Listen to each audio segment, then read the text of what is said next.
untuk bisa melakukan pekerjaannya, nggak akan muncul tuh hasilnya gitu ya. Motivasinya tinggi, ingin mencapai target, tapi dia nggak memiliki kemampuan untuk mencapai target. Kompetensinya kurang untuk mencapai target. Misalkan contoh, lagi-lagi Bu Desa akan pakai contoh sebagai marketing ya. Targetnya, kinerjanya adalah mencapai jumlah toko yang dibangun relasinya. Saat performance per semesternya dia harus mencapai 100 toko misalkan, gampangannya gitu. Motivasinya tinggi nih dia untuk mencapai untuk menjalin relasi dengan toko. Tapi ingat, untuk menjalin relasi itu butuh kompetensi apa? Pertama, dia harus punya kemampuan komunikasi, dia harus punya kemampuan negosiasi, dia harus punya karakteristik kepribadian yang ramah, kemudian nyaman, sopan misalkan, atau dia harus memiliki kemampuan mengenai product knowledge-nya gitu ya. Nah, kalau dia motivasinya tinggi tapi pertama kemudian dia nggak punya tuh kemampuan komunikasi, kira-kira bisa nggak dia menjalin komunikasi dengan toko? Nggak bisa kan? Dia kemampuannya tinggi, dia tuh pinter ngomong, komunikasinya bagus ya maksudnya ya, kemudian dia paham mengenai product knowledge gitu, terus dia pinter negosiasi, tapi dia nggak punya motivasi untuk melakukan tugas tersebut karena dia nggak suka misalkan ya melakukan pekerjaan tersebut, ya nggak akan muncul tuh performanya, nggak akan tercapai tuh targetnya gitu ya. Jadi teori performance dari Heider ini menyatakan bahwa kinerja itu akan tercapai ketika motivasi yang dimiliki individu itu juga didukung oleh kompetensi atau ability yang dia miliki gitu ya. Atau kalau misalkan dibalik, motivasi individu akan mendukung pencapaian kinerjanya kalau juga diikuti dengan kompetensi atau ability yang dia miliki. Paham ya sampai di sini teman-teman? Jadi di mana peran motivasi itu dalam mendukung pencapaian kinerja? Itu jelas ya. Peran dia di mana gitu ya. Nah, kalau kita ngomong motivasi dan konteks topik hari ini adalah hubungannya dengan job satisfaction. Kira-kira dari motivasi ke job satisfaction itu hubungannya kayak gimana sih? Ada yang sudah bisa menangkap?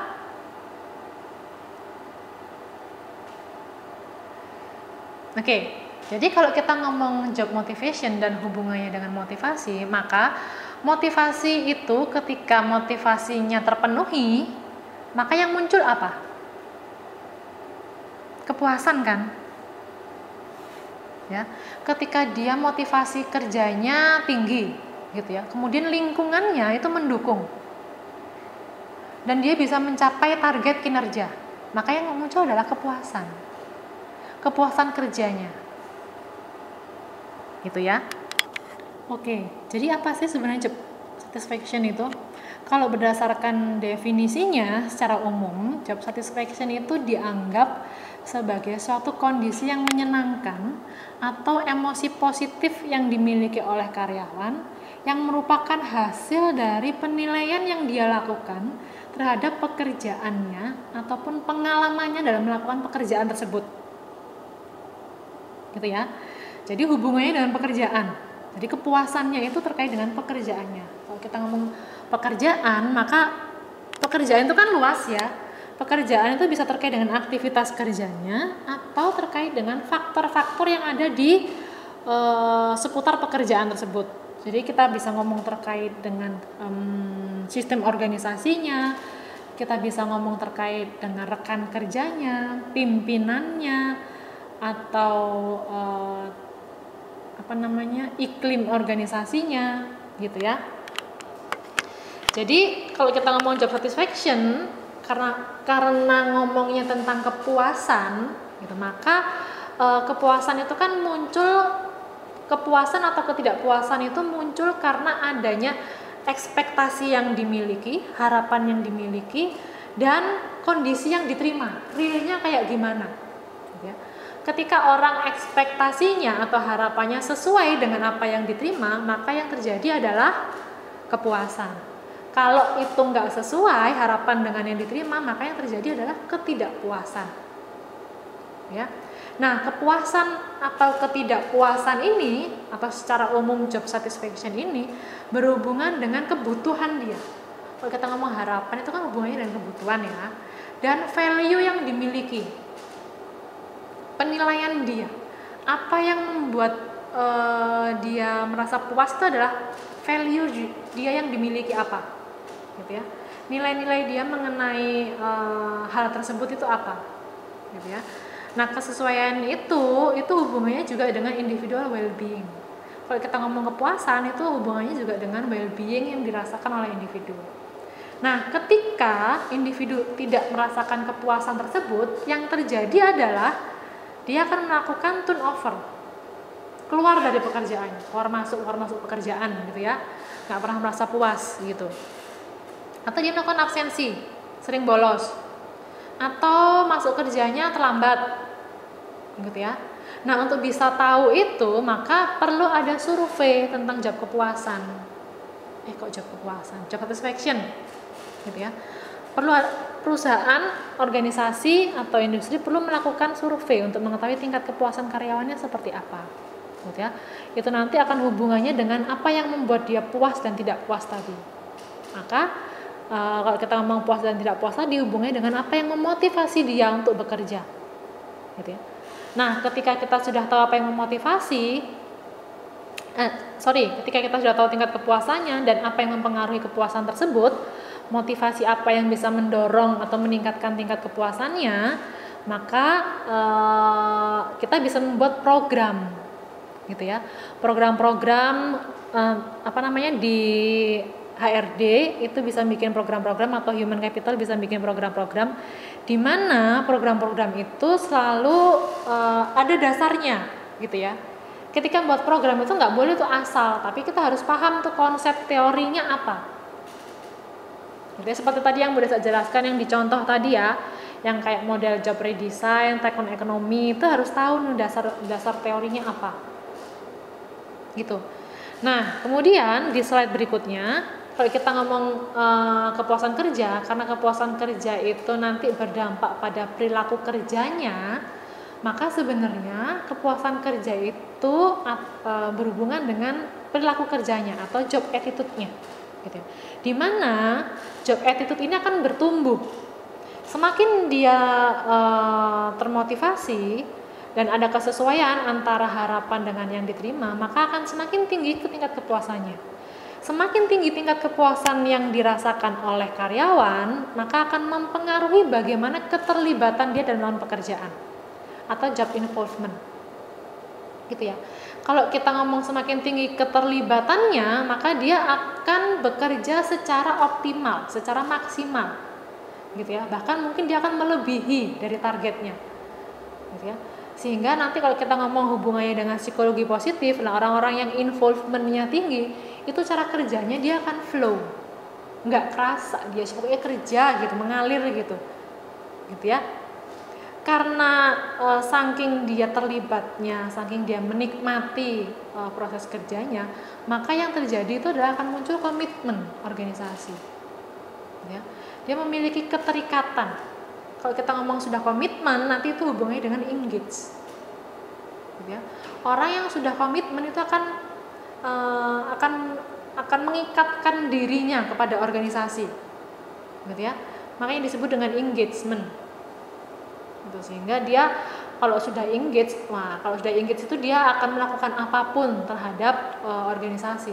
Sama kayak kalian, kalau misalkan kalian punya pacaran dan sudah engagement, terikat, nyantol gitu ya, kemana-mana bareng dengan pacarnya gitu ya, kemana-mana yang dipikirin pacarnya, kemana-mana yang dibelain pacarnya gitu. Kalau udah kayak gitu kan akan melakukan apapun toh untuk pacarmu. Nah, sama kalau di organisasi, kalau sudah terikat, kalau sudah engage, dia akan melakukan apapun untuk organisasi. Ya, itu rentetannya, itu hubungannya, gitu ya. Jelas sampai di sini? Oke. Nah, ini nih kita ngomong tentang job involvement ya. Kalau sudah ngomong job involvement tadi kan udah ngomong itu adalah personal factor. Kalau ngomong personal factor itu hubungannya dengan calling, panggilan, dan panggilan setiap orang itu berbeda-beda. Ada dispositional differences, gitu ya. Ada hal-hal yang berbeda yang melatar belakangi setiap orang, gitu ya. Nah, untuk bisa job involvement itu juga ada pengaruh dari faktor organisasi, pengaruh dari sosial lingkungan, demografik, differences itu juga akan mempengaruhi, gitu. Nah, kalau sudah involvement, komitmen yang tadi ya yang Bu Desa ngomong, komitmen itu hubungannya nanti dengan affection, karena kalau kita ngomong sudah ada komitmen yang afektif, continuum sama normatif, ya. Terus kalau kita ngomong affection itu berarti dia komitmen secara afeksi ya. Terus kalau continue itu komitmen hubungannya dengan secara berkelanjutan, memang milik komitmen gitu. Kalau yang normatif itu ya karena dia secara normatif memang tugas dan tanggung jawabnya mengharuskan dia untuk memiliki komitmen gitu. Nah, kalau sudah komitmen tadi yang Bu Desa ngomong sudah engage gitu, nanti dia akan melakukan apapun untuk organisasinya. Maka dengan begitu konsep yang dia melatar belakangi itu bisa disebut dengan organizational citizenship behavior, ya, karena dia sudah sangat terikat, itu sudah seperti merasakan bahwa perusahaan itu adalah rumahnya, adalah keluarganya. Nah, sebagai anggota keluarga, anggota organisasi, maka dia akan melakukan apapun untuk kebaikan organisasinya, gitu ya. Nah, kalau kita ngomong job attitude continuumnya itu kalau dia yang semakin ke arah positif, maka dia akan memunculkan organizational citizenship behavior tadi itu yang sudah sampai engage banget gitu ya. Atau kalau yang arah sebaliknya gitu ya, karena dia nggak termotivasi, nggak memiliki kepuasan gitu ya, nggak ada engagement, yang mungkin yang bisa terjadi adalah perilaku kerja yang muncul adalah organizational misbehavior gitu ya, atau counterproductive work behavior. Jadi dia nggak akan produktif kerjaannya, dia bahkan mungkin akan mengacau gitu ya, akan memunculkan kekacauan atau bertindak semaunya gitu, mempengaruhi proses kerja yang lainnya gitu ya, karena dia nggak puas gitu loh. Nah, kalau orang nggak puas tuh kan kadang rese ya, kita akan melakukan sesuatu gitu, nggak seneng gitu ya, karena nggak seneng ya dia akan melakukan banyak hal untuk mengganggu gitu. Jadi itu konsep kita tentang motivasi dan job satisfaction gitu ya. Nah, konsep ini akan secara lebih dalam dipelajari dan pengaplikasiannya kayak gimana itu di mata kuliah bidang minat PIO kayak MSDM, PO gitu ya. Kita akan mempelajari lebih detail lagi mengenai konsep ini. Oke, sampai di sini ada pertanyaan, silakan dicatat, nanti kita diskusikan di forum diskusi ya. Ingat tugasnya jangan lupa. Jadi yang pertama harus kalian lakukan adalah melakukan tugas yang sudah Bu Desa sampaikan tadi ya. Oke, selamat belajar, selamat bereksplorasi, selamat jadi Dora untuk cari konsep teoritis mengenai job motivation itu apa aja tadi berdasarkan tokoh-tokohnya dan pengaplikasiannya kayak gimana. Oke, Bu Desa dan Pak Ken ditunggu ya di forum diskusi. Dah semuanya.